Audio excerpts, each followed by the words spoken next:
इतनी समझदारी है मेरे अंदर कि मेरे पास ये चीजें और खबरें क्यों पहुंचाई जा रही हैं। वह तो इज्जो मन तशा, वह तो जिल्लो मन तशा, वो जिसको चाहे इज्जत दे, वो जिसको चाहे जिल्लत दे।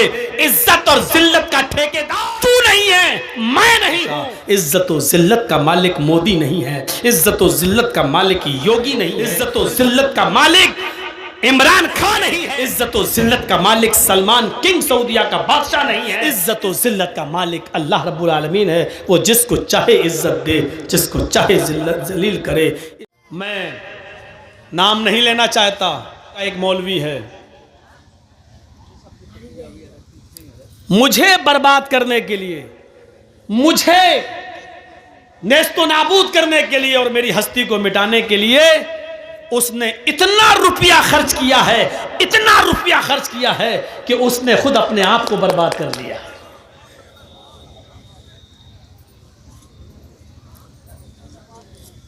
उंगली से लेकर, एड़ी से लेकर चोटी तक का जोर लगा दिया है उसने।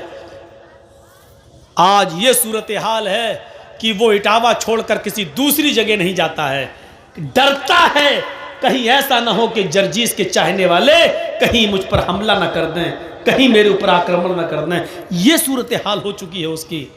लेकिन याद रखिए, कोई किसी को बर्बाद कर देने से बर्बाद नहीं होता है।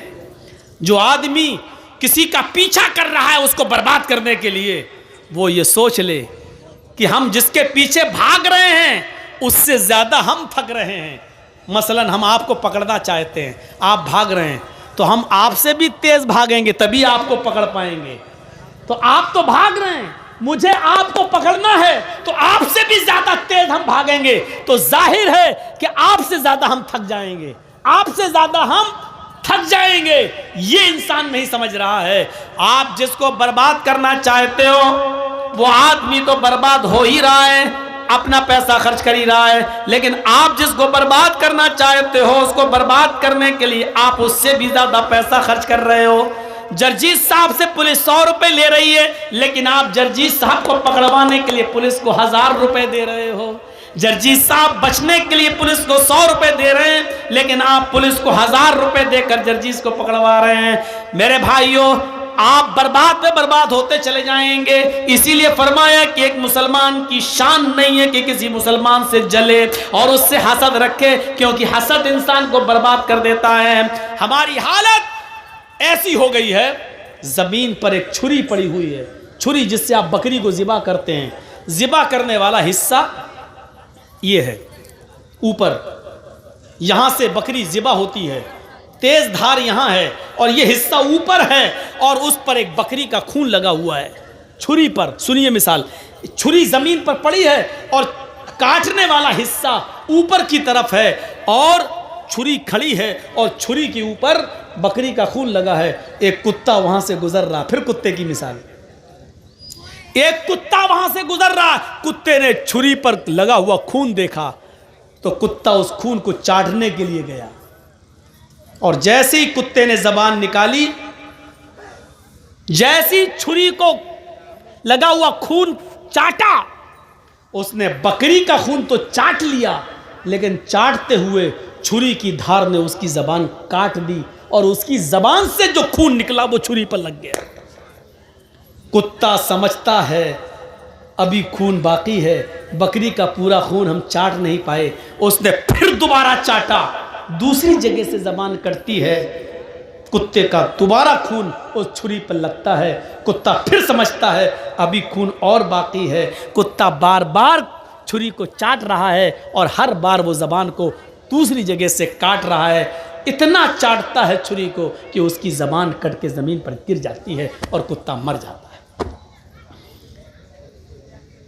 यह समझकर कि यह बकरी का खून है वो चाटता रहा, हालांकि वो अपने आप को बर्बाद करता रहा और बर्बादी के दहाने पर पहुंच गया। हम जिस मुसलमान को या जिस भाई को या जिस अपने पड़ोसी को हम बर्बाद करना चाह रहे हैं, जलन कर रहे हैं, हम समझ रहे हैं कि उसको बर्बाद कर रहे हैं, लेकिन उसको बर्बाद करने के चक्कर में हम अपने आप को बर्बाद कर लेते हैं। हमने एक हमला किया, नाकाम हुआ, पैसा बर्बाद, दोबारा हमने उसको फिर बर्बाद करना चाहा, फिर हमारा नुकसान हुआ। नतीजा ये निकला कि अल्लाह ने उसको तो बचा लिया लेकिन आपको बर्बाद कर दिया। मेरे भाइयों, जैसे कुत्ता जबान से बार बार छुरी को चाट रहा है और उसका ही खून है, वो समझ रहा है कि बकरी का खून चाट रहे हैं, हालांकि वो अपना ही खून चाट रहा था। यही सूरत हाल हमारी है। हम दूसरे को बर्बाद करना चाहते हैं, लेकिन हकीकत यह है कि हम अपने आप को बर्बाद कर रहे हैं। मुसलमानों, कुछ नहीं मिलेगा। जीती जागती अगर तुम्हें तस्वीर देखना हो तो मुझे सामने रख लो। आज मेरे पीछे पड़ने वाला आज बेचारा टामे टोइयां मार रहा है, अंधेरे में पड़ा हुआ है। आज वो सोता है, मेरे खिलाफ वीडियो निकालता है और जी हिंदुस्तान को देख के कहता, देखिए मौलवी जर्जीस ने क्या क्या कहा है मोदी के बारे में, यानी हमारे ऊपर केस करवाना चाहता है। बीजेपी के लीडरों से मिलता है और हमारे खिलाफ जितनी भी तकरीरें मोदी और योगी के खिलाफ हैं वो सब निकाल कर इकट्ठी करके उसकी सीडी पहुंचाता है, मेरे ऊपर केस करवाता है। लेकिन अल्हम्दुलिल्लाह हम तो 1000, 2000, 5000 रुपए वकील खड़ा करके हम तो जमानत पर रिहा हो जाते हैं, निकल जाते हैं। लेकिन वो हमसे भी ज्यादा पैसा खर्च करके वकील तैयार करता है, हाई कोर्ट और सुप्रीम कोर्ट तक दौड़ता है। मेरे भाइयों, हमको नेस्तो नाबूद करने के लिए, अरेस्ट करवाने के लिए, गिरफ्तार करवाने के लिए उसने अपने आप को बर्बाद कर लिया। यहां तक कि उसकी एक जमीन तक बिकने की नौबत आ गई है, जमीन जायदाद तक बिकने लगी है। यह सूरत हाल है। जीती जागती तस्वीर मैं हूं और मेरा वो मुखालिफ, मेरा वो दुश्मन है। यहां से इबरत हासिल करो। अल्हम्दुलिल्लाह वो जितना मुझे प्रोग्रामों से रोकना चाहता है, मेरे पास डेटें खाली नहीं है, हम दे नहीं पाते हैं किसी को प्रोग्राम। रमजान तक एक डेट हमारे पास खाली नहीं है। मुझे अफसोस होता है कि लोग आते हैं बेचारे मिलने और हम डेट नहीं दे पा रहे हैं। ये सूरत हाल है, क्योंकि हम सिर्फ बिहार और बंगाल ही के लिए नहीं है, हमें हैदराबाद, आंध्रा भी देखना होता है, हमें हरियाणा भी देखना होता है, हमें राजस्थान भी जाना होता है, हमें दिल्ली भी जाना होता है, हमें महाराष्ट्र भी देखना होता है, हमें पंजाब भी देखना होता है। हमारे पास बहुत से स्टेट, हमें हर जगह बुलाया जाता है, इसलिए हर जगह का एक एक कोटा होता है, इसलिए मजबूर हैं। बिहार में अगर मुझे महीने में 5 देना है तो 5 ही दूंगा, 6 नहीं दे सकता। बंगाल में अगर महीने में 5 देता हूं तो 5 ही दूंगा, 6 नहीं दे सकता, क्योंकि हर जगह का अपना एक कोटा होता है। तो मेरे भाइयों, मजबूर होते हैं हम कि जब 10 प्रोग्राम हमारे बुक हैं तो 11वां वाला बेचारा मायूस होकर जा रहा है। लेकिन मजबूर हैं, हमें और भी जगह जाना है। वो हमें रोकना चाहता है, लेकिन किसी के रोकने से कुछ नहीं होता है। मा तशाऊना इल्ला अन यशा अल्लाह, तुम्हारे चाहने से कुछ नहीं होता जब तक कि अल्लाह ना चाहे। वह तो इज्जो मन तशा, वह तो जिल्लो मन तशा, वो जिसको चाहे इज्जत दे, वो जिसको चाहे जिल्लत दे। इज्जत और जिल्लत का ठेकेदार तू नहीं है, मैं नहीं हूं। देख लो कि शान से बनाया था कृषि कानून और किसानों ने लोहा मनवा लिया, साल भर रुक गए, 750 किसानों की कुर्बानियां भी दे दी, लेकिन झुका दिया। 56 इंच का सीने को 28 इंच पे ले आए, आधा कर दिया। पत्थर की लकीर थी जिसकी बात, जो अपनी बात वापस न लेने में बड़ा मशहूर था, जिसके मुंह से जो चीज निकल जाए वो वापस लेने का नाम नहीं लेता था। लेकिन कैसे उठने अपने घुटने टेक दिए किसानों के आगे और हाथ जोड़ के कहा कि मैं माफी चाहता हूं, मुझे माफ कर दो, मैं समझा नहीं सका। कहाँ वह तो इज्जो मन तशा, वह तो जिल्लो मन तशा। इज्जत व जिल्लत का मालिक मोदी नहीं है, इज्जत व जिल्लत का मालिक योगी नहीं है, इज्जत व जिल्लत का मालिक इमरान खान नहीं है, इज्जत व जिल्लत का मालिक सलमान किंग सऊदिया का बादशाह नहीं है। इज्जत व जिल्लत का मालिक अल्लाह रब्बुल आलमीन है। वो जिसको चाहे इज्जत दे, जिसको चाहे जिल्लत जलील करे। इस बात का अकीदा अपने अंदर रखिए, कुछ नहीं होगा, कुछ नहीं होगा। मेरे भाइयों, क्या था हमारे अंदर, कौन सी चीज़ थी? आज इस पोजीशन पे हूँ कि बड़े बड़े एमएलए बंगाल में चुनाव जीतने के बाद, ममता की सरकार दोबारा आने के बाद आज ये पोजीशन है कि हाथ जोड़ के खड़े होते हैं, दरवाजे तक लेने आते हैं, बिठा रहे हैं, अपनी गाड़ियाँ दे रहे हैं, पहुँचा रहे हैं। जो कभी जिनके पास टाइम नहीं था बात करने का, वह तो इज्जो मन तशा, वह तो जिल्लो मन तशा। आज हमारा विरोधी, आज हमारा मुखालिफ ये समझ रहा है, डर रहा है। ऐसा तो नहीं कि मौलाना जर्जीस साहब बंगाल में प्रचार करके ममता के इतने करीब हो गए हों, कहीं बंगाल से हमारे ऊपर केस ना करवा दें। और जिस तरीके से हम उनको यूपी की जेल में भेजते हैं, कहीं ये मौलवी जर्जीस हमें बंगाल की जेल में ना भेज दे। नींद नहीं आती है उसको, ये लाइव प्रोग्राम यहाँ चल रहा है, वो अपनी आंखों से देख रहा होगा। उसको जब तक वो मुझे सुन नहीं लेता है, चैन नहीं मिलता है उसको, वो उसको हो सकता है जैसे आजकल के नेताओं के सपने में आतंकवादी आते हैं, ऐसे ही इस मौलवी के सपने में मौलवी जर्जीस आता है। ये यूट्यूब तलाश कर करके तकरीरें निकालता रहता है और फिर उसमें मसाला लगाकर वो कोर्ट में पेश करता, देखो जर्जीस ये बोले, देखो जर्जीस ये बोले। अल्लाह का शुक्र है, जो कुछ बोले बिहार बोले, मुकदमा बिहार में होगा ना। जो कुछ बोले बंगाल में बोले, मुकदमा बंगाल में होगा ना। तो बंगाल में कौन मुकदमा कर रहा है? बंगाल में भी मुकदमा होने लगे मेरे ऊपर, तो इसीलिए हमने ममता दीदी का प्रचार किया था क्या? इसीलिए तो प्रचार किया था ताकि हम अपनी बात, इस्लाम की बात, कुरान की बात, हदीस की बात डंके की चोट पे कह सके और हमारा कुछ नहीं हो। इसीलिए तो हमने किया था। अल्हम्दुलिल्लाह आज खुल के बोलता हूँ, डंके की चोट पे बोलता हूँ, पूरी आज़ादी के साथ बोलता हूँ। और तकरीर ख़त्म करने के बाद पुलिस वाले सैल्यूट मारते हैं, साहब नहीं नहीं सही बोले, ठीक बोले। हाँ थोड़ा सा डर है अभी 5-6 महीने, यूपी में नहीं बोल रहा हूँ। बड़ी गंदी सियासत है यूपी में। हमारे पास महाराज जी के आदमी आते हैं, महाराज जी समझ गए ना, ज़्यादा और कुछ नहीं बोलूँगा, ना तो हमारा विरोधी सुन रहा होगा निकाल लेगा। महाराज जी के आदमी आए, कहते हैं कि मौलाना साहब आप हमारी पार्टी में आ जाओ। मैंने कहा मैं अपनी खबर नहीं खोदूँगा। बोले अगर हमारी पार्टी में नहीं आ सकते हैं तो उधर चले जाओ, आपकी मुसलमानों की एक पार्टी है, समझ गए ना, उसका भी नाम नहीं लूँगा, आप समझ जाओ। तो हमने कहा भाई मैं उधर जाऊं या ना जाऊं, आपको इससे क्या फ़र्क पड़ता है? भाई आपकी पार्टी में हम नहीं आ सकते हैं, लेकिन हम कहीं भी जाएं, कहीं भी नहीं। आप अखिलेश के साथ गए तो हम मुकदमे हो जाएंगे आपके ऊपर, मायावती के साथ गए या कांग्रेस के साथ गए तो आपके ऊपर मुकदमे हो जाएंगे। मौलाना कलीमुद्दीन को गिरफ्तार किया गया ना, आपको भी अंदर कर दिया जाएगा। हमने कहा जुर्म क्या मेरा? कहा जुर्म करता कौन है? आपके ऊपर केस इतने लाद देंगे, ये साबित करो कोर्ट में हम मुजरिम नहीं है, 10 साल आपको लग जाएंगे। 10 साल के बाद कोर्ट कह देगी बाइज्जत बरी, 10 साल में तो हमारा काम हो जाएगा। आप अंदाज़ा लगा रहे हैं आप, ये हालत है। अब इस प्रेशर में और इस दबाव में बताओ मैं यूपी में क्या बोलूँगा? हमें इसी चीज़ की आज़ादी चाहिए थी जो अल्हम्दुलिल्लाह मुझे बंगाल के अंदर मिली, और मुसलमानों ने वहाँ गलती नहीं की, वरना गलती तो बहुत करने की कोशिश की गई, करवाने की कोशिश की गई। एक साहब उठे थे, वो कौन से थे, क्या नाम था उनका, फुरफुरा शरीफ वाले, देखा ना, अब नाम नहीं लूँगा, वैसे इतना समझ, उठे, कितना गेम खराब करने वाले थे वो बेचारे। एक हमारे भाईजान थे बेचारे, वो भी आए, पूरी प्लानिंग थी यहाँ पर किसी तरीके से बीजेपी आ जाए, पूरी प्लानिंग थी। अल्हम्दुलिल्लाह मैंने तकीनें कर करके बड़े नुकसान से बचने के लिए छोटा नुकसान कर दो। डिलीवरी हो रही है बीवी की, माँ या बच्चे में से किसी एक को बचाया जा सकता है, माँ को बीवी को बचा लो। बच्चा अगर मर रहा है तो जाने दो, बीवी रहेगी तो बच्चे और भी आ जाएंगे। ये कह कहकर मुसलमानों की खोपड़ियों में हमने भरा और लोगों को एक किया, एक प्लेटफार्म पे लाए। अल्हम्दुलिल्लाह हमसे यूपी का एक पत्रकार मीडिया वाला पूछता है आप बंगाल में प्रचार, बंगाल वाले आपकी बात समझते हैं? मैंने कहा बंगाल से ज़्यादा तो कहीं समझते ही नहीं है मेरी बात। हमने कहा यूपी में लोगों की समझ में नहीं आ रहा है, बंगाल में एक तकरीर की सारा मुसलमान एक हो गया, सारा मुसलमान एक हो गया। अब बताओ बंगाल में ज़्यादा समझते हैं कि यहाँ ज़्यादा समझ रहे हैं?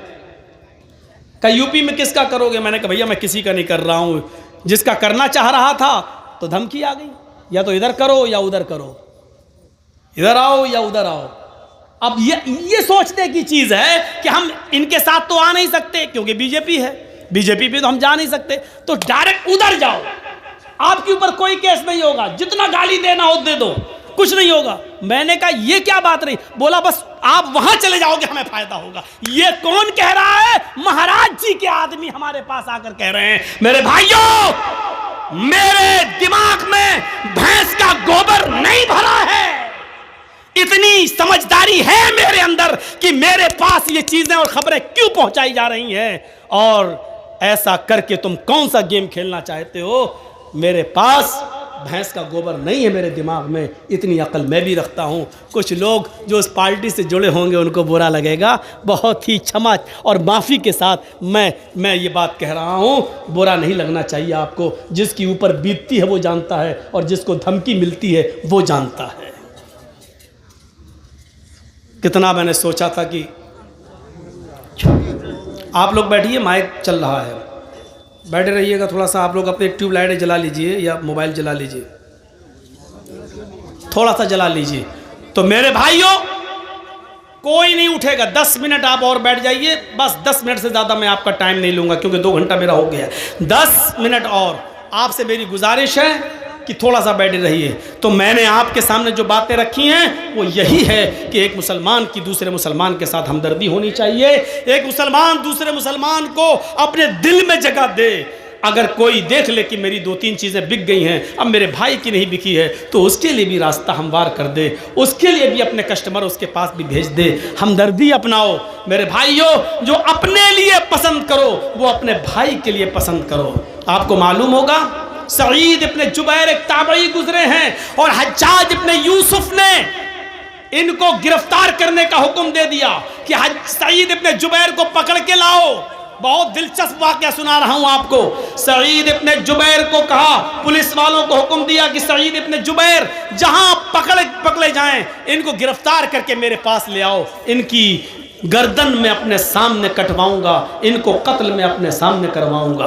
पुलिस वाले 10-15 दिन तक ढूंढते रहे, लेकिन सईद इब्ने जुबैर नहीं मिले। एक दिन किसी मुसलमान ने जासूसी कर दी और बता दिया कि सईद इब्ने जुबैर फला आदमी के घर छुपे हुए हैं। गौर करो, एक मुसलमान दूसरे मुसलमान की जासूसी करता है। कोरोना के टाइम में, लॉकडाउन के टाइम में जितने मुसलमानों ने जासूसी की है उतनी किसी ने नहीं की, मुसलमानों ने मुसलमानों की जासूसी की है। तो सुनिए मेरे प्यारे साथियों, गौर से सुनो। एक मुसलमान जासूसी करता है और हज्जाज इब्ने यूसुफ की पुलिस को बता देता है कि सईद इब्ने जुबैर फला आदमी के घर में छिपे हुए हैं, रात में छापा मारना और पकड़ लेना। 15 दिन तक इधर उधर भागते भागते सईद इब्ने जुबैर ने अपने आप को किसी तरह बचाया, लेकिन जासूसी हो जाने के बाद रात की तारीकी में, रात के अंधेरे में जब हज्जाज की पुलिस ने छापा मारा तो सईद इब्ने जुबैर उसी घर में मिल गए और पकड़ लिया गया। सईद इब्ने जुबैर को अब हज्जाज के पास लाने की तैयारी होने लगी, हज्जाज के पास लाने की तैयारी होने लगी, लेकिन हज्जाज ने कह दिया था कि उनको जिंदा पकड़ के लाओ, क्योंकि सईद इब्ने जुबैर को मैं अपने सामने कत्ल होते हुए देखना चाहता हूं। पुलिस वाले इनको लेके चल रहे हैं।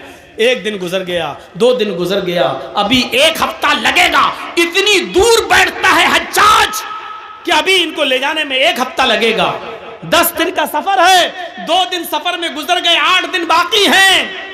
लेकिन पुलिस वालों को रहम आ जाता है नमाज और रोज़ा देखते हुए कि ये तो बहुत नमाजी हैं, बहुत नेक आदमी हैं। अरे बेचारे को अगर मैं पकड़ कर हज्जाज के पास ले गया तो हज्जाज इसको कत्ल कर देगा, बेचारे इसके कत्ल का गुनाह हम अपने सर पर क्यों ला दें। इन दोनों पुलिस वालों ने मशवरा किया और सईद इब्ने जुबैर को ये कहकर छोड़ दिया, अरे सईद तुम बहुत नेक इंसान हो, तुम्हारा अखलाक बहुत अच्छा है, तुम नमाज और रोज़े के पाबंद हो, तुम्हें मालूम है कि हज्जाज तुम्हें मार डालेगा, इसलिए मैं चाहता हूं कि तुम्हें छोड़ दूं। हज्जाज को तो मालूम ही नहीं है कि मैंने तुम्हें पकड़ा है। हज्जाज से हम जाके कह देंगे कि हमने बहुत ज़्यादा ढूंढा, बहुत ज़्यादा तलाश किया, लेकिन मुझे सईद इब्ने जुबैर कहीं नहीं मिले, सईद इब्ने जुबैर कहीं नहीं मिले। सईद इब्ने जुबैर ने कहा अगर तुम मुझे छोड़ना चाहते हो तो अच्छा है, मेरे बच्चे हैं, मेरी बीवी है। अरे इसको बोलो यार जलाना हो तो जला दे, बंद करना हो बंद कर दे। ऐसा कर रहा है जैसे आंख मार रहा हो। भाई जलाना है तो जला दो, नहीं तो बंद कर दो। तो सईद इब्ने जुबैर ने कहा कि मैं कसीरुल अयाल हूं, मेरे छोटे छोटे बच्चे हैं और मेरी बीवी है, अगर तुम रहम करना चाहते हो, छोड़ना चाहते हो तो तुम्हारा एक एहसान होगा मेरे ऊपर। उन दोनों पुलिस वालों ने रात के अंधेरे में सईद इब्ने जुबैर को छोड़ दिया। जो चीज़ बताना है वो ये, जब सईद इब्ने जुबैर को छोड़ दिया तो सईद इब्ने जुबैर 1 किलोमीटर गए होंगे बस रात में, लेकिन उनका दिल गवारा नहीं किया। वो लौट कर फिर आए और उन दोनों पुलिस वालों से कहते नहीं नहीं नहीं नहीं, तुमने मुझे छोड़ के अच्छा नहीं किया, चलो मुझे हज्जाज के पास लेकर चलो। दोनों पुलिस वाले कहने लगे सईद तुम्हें मालूम है मैं तुम्हें हज्जाज के पास लेके जाऊंगा तो हज्जाज तुम्हें कत्ल कर देगा।